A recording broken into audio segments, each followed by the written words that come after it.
মুখে আপনাদের কাছে এই একটা রিকোয়েস্ট, হ্যালো গাইস, আপনাদের কাছে এই একটা রিকোয়েস্ট, আমার ভিডিওটা দেখে যাবেন। কেন যে আমি গরিব ঘরের সন্তান, আমি গরিবের দুঃখ বুঝি, একটু গানটা শুনে যাবেন প্লিজ। আপনাদের কাছে এই একটা রিকোয়েস্ট, গরিবের দুঃখ বোঝার কেহ নাই দয়াল, ডাইলে চাইলে দিন আনি দিন খায়। ও দয়াল, ডাইলে চাইলে দিন আনি দিন খায়।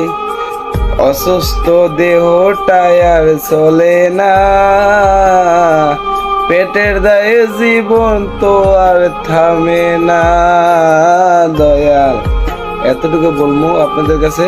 আপনারা যদি সহযোগিতা চান গরিবের, আমি পাশে দাঁড়াবো, আপনারা আমাকে সাপোর্ট করবেন, আমি গরিবের ভিডিও দেওয়ার চেষ্টা করব। আশা করি আপনারা থাকবেন, আমার চ্যানেলটা সাবস্ক্রাইব করবেন, 10টা মানুষের কাছে শেয়ার করে দেবেন আমার ভিডিওটা দেখার জন্য। কেন আমি